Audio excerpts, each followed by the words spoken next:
we're going to do a short 10-minute segment called Author Spotlight. Dan Spencer is going to do that, and we are thrilled to hear from him. I am thrilled. I've always, I don't know that much about Dan, so he's going to tell us.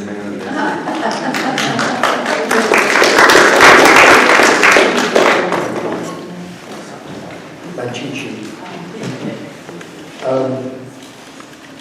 I publish under the name Dan-Dwayne, even though my last name is Spencer.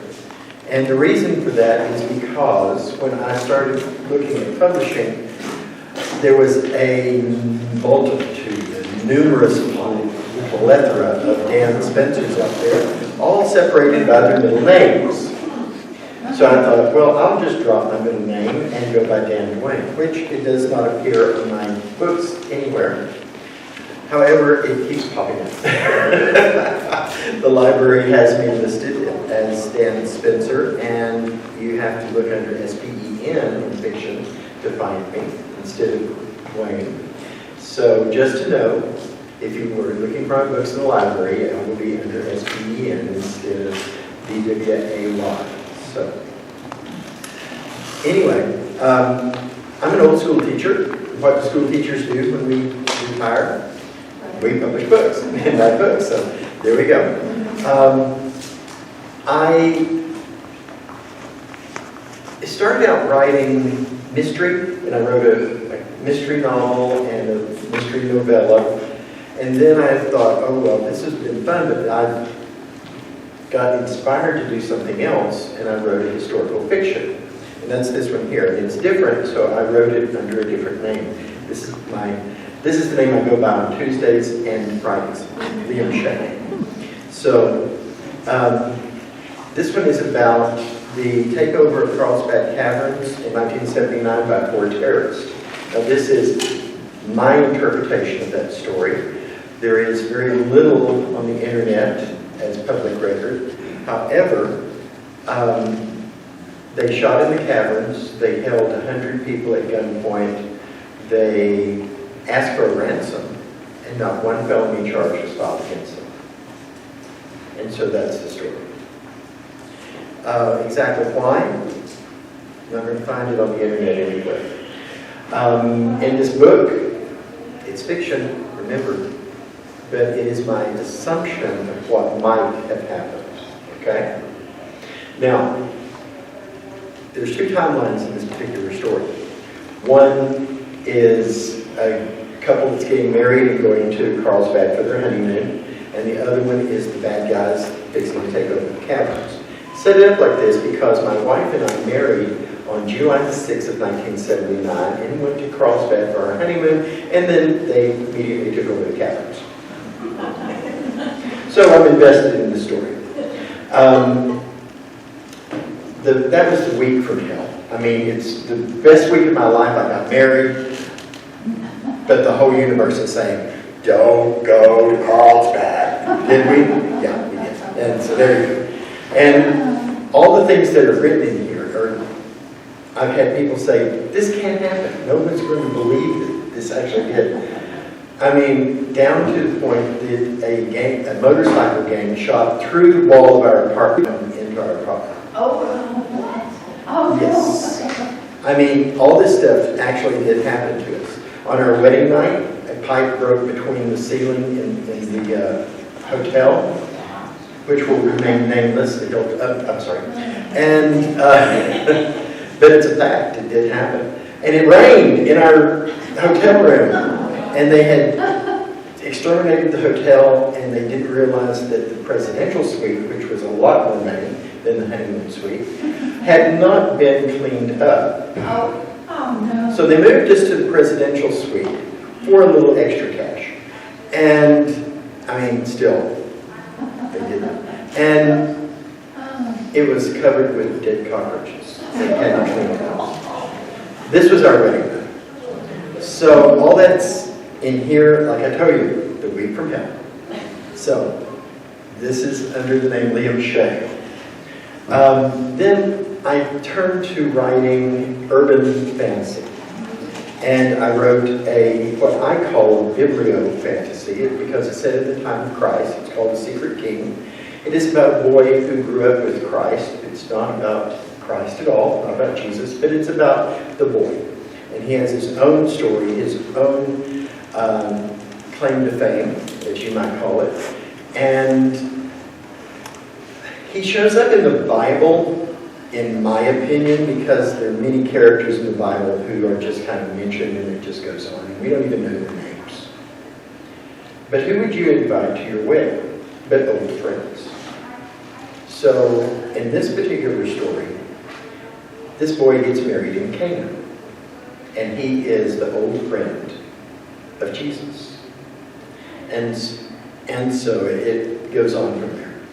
But my latest writing is about a group of teens that are empowered, supernaturally empowered, to champion a war between the favored angels and the fallen angels and their demons. I've been accused of writing bubblegum horror, so people are like, where do you get your inspiration? Even at the book festival, this was something that someone stopped and said, you've got so many different things, where did you get your inspiration for something? And a writer's mind is really weird. We think about things and we meditate about things, and then pops up in our brain some seed of inspiration, and there we go. We take it from there. When I was writing Premeditated Pandemonium, I actually was thinking about nuclear explosions and why don't they make atomic bombs out of the hardest substance on Earth, which is crystals or diamonds. But what if they could? What would happen? What would the explosion be like if they could take the hardest substance on Earth and split the atom? I think it would be pretty powerful. Boom. And so that's kind of what I was thinking about when I wrote Pandemonium. So are there nuclear devices in that story? Yes, but it kind of goes down to the end. I'm giving it away.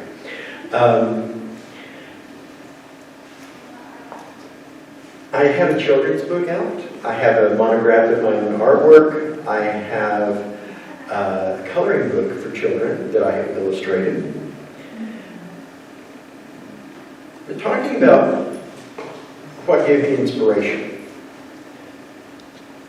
For this book in particular, I like to work at the Cactus. It's my weekend gig. I go down there and become the jack of all trades for the Cactus. And on the way, especially in the wintertime, it's dark because, the sun goes down so early in this time frame.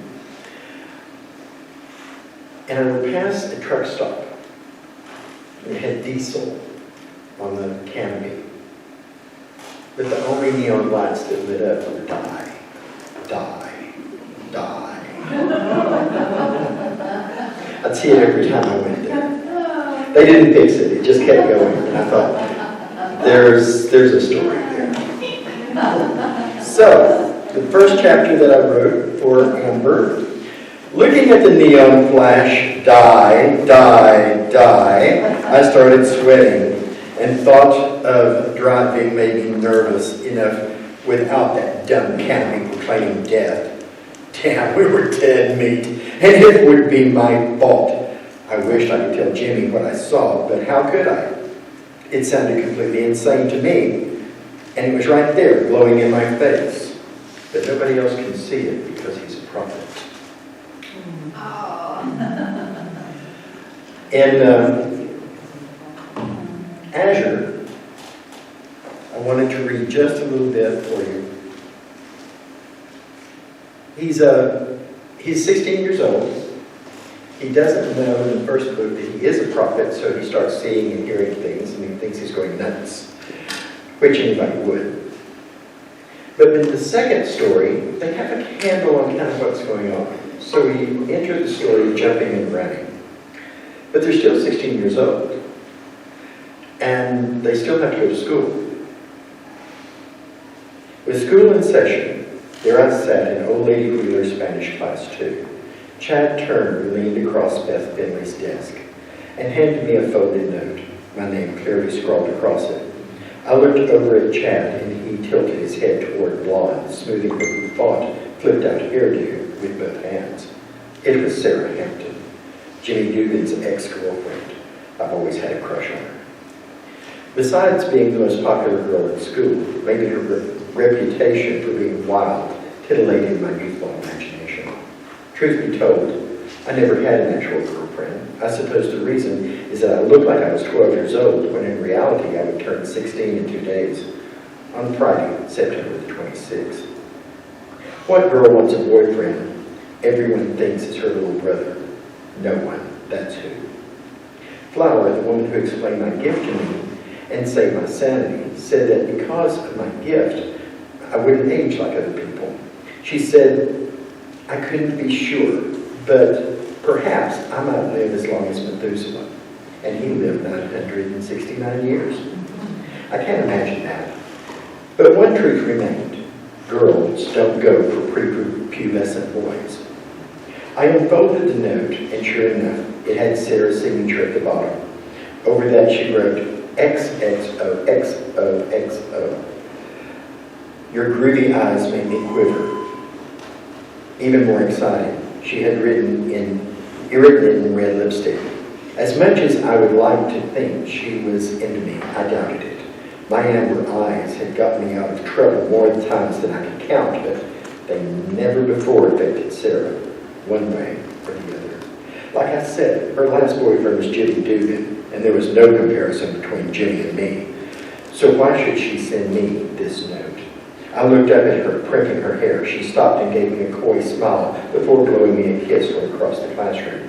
I pretended to catch it in midair and stuffed it into the front pocket of my blue denim bell bottoms. The motion drew Old Lady Wheeler's attention in my direction. Arnold. And then she says something in Spanish I can't say, and I worked in because I had help with that. I responded with a very unintelligent, huh? Beth whispered, what is the answer to question 6? I looked down in my book, but nothing made sense. I don't know the answer, Miss Wheeler. En español, por favor, she demanded. No se la resquete? I knew that phrase. I had used it often, and it was still September.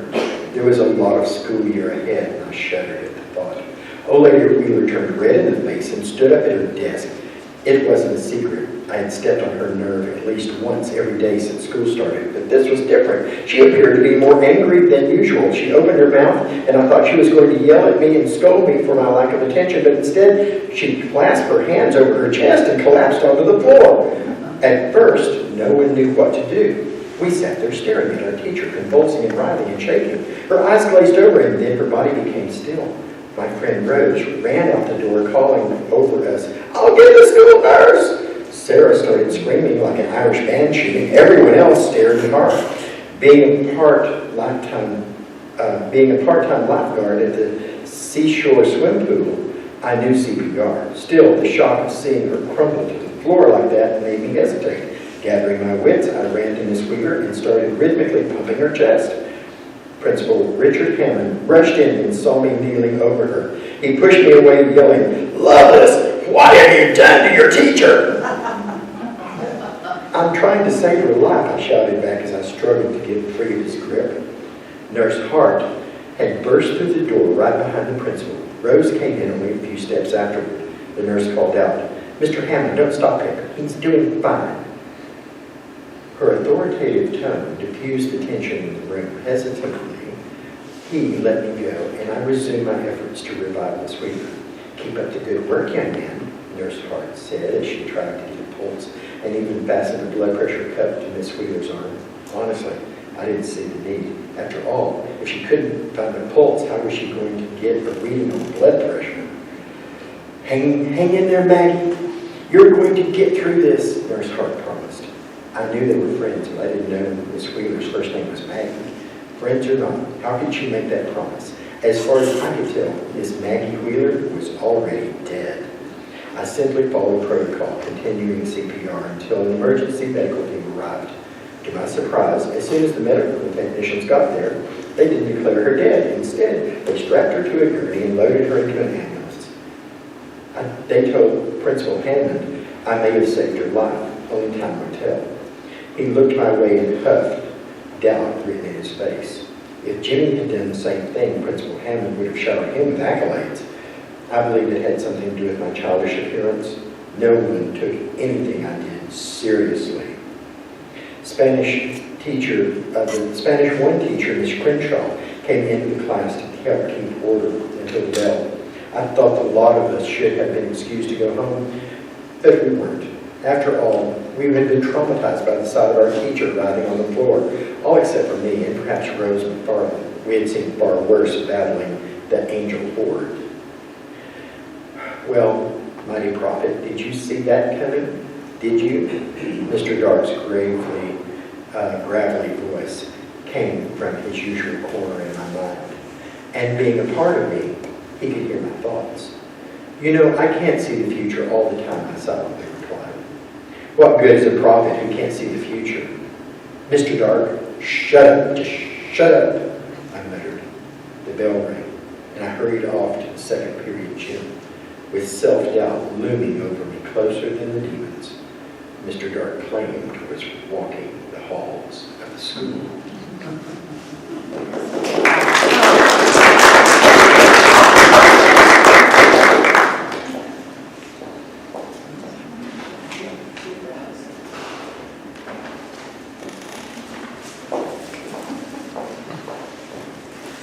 My goodness, you need to be a narrator for ACX or your voice, oh God. You have such a good voice. And he also makes jewelry and plays the piano, and he's very talented.